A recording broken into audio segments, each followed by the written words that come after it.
Hello guys, আসসালামু আলাইকুম। আমরা আজকে আসছি মোরাপাড়া সরকারি কলেজে। এটা হচ্ছে আপনার রূপগঞ্জ বলতা থেকে আপনার 30 টাকা গাড়ি ভাড়া নেয়, সেই অটো ভাড়া।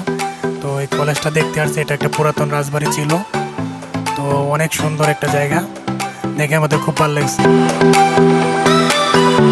নারায়ণগঞ্জ জেলার রূপগঞ্জ উপজেলার মোরাপাড়া এলাকায় অবস্থিত। এটি বর্তমানে প্রত্নতত্ত্ব অধিদপ্তরের আওতাধীন রয়েছে।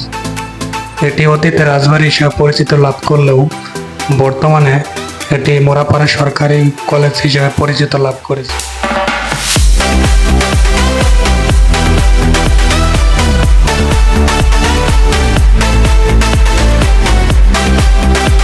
এর নির্মাণ কাজ শুরু হয় 1889 সালে এবং এই নির্মাণ কাজ শেষ হয় 1899 সালে। এটি প্রথম নির্মাণ কাজ শুরু করেন রাজা রামরতন ব্যানার্জি এবং এর নির্মাণ কাজ সমাপ্তি ঘটায় তার পুত্র রাজা বিজয় ব্যানার্জি। এটি প্রায় 16.5 একর জায়গার উপর অবস্থিত।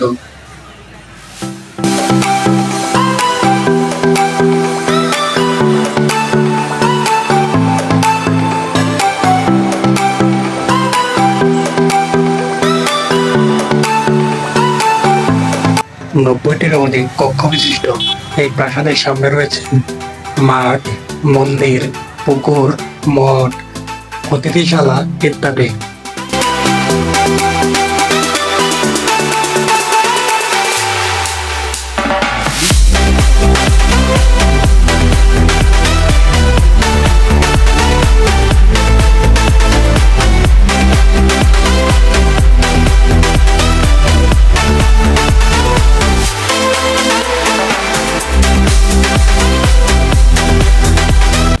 উনিশশো 1966 সালে বিশিষ্ট ব্যবসায়ী হাদি গুলবক্স মিয়ারের উদ্যোগে এখানে কলেজ প্রতিষ্ঠিত হয়, যা বর্তমানে মোরাপাড়া বিশ্ববিদ্যালয় কলেজ নামে পরিচিত লাভ করেছে।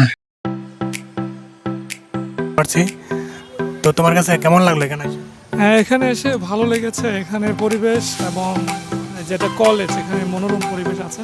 অনেকেই আসে এখানে ঘোরার জন্য। যদি আপনারাও চান, আপনারা আসতে পারেন।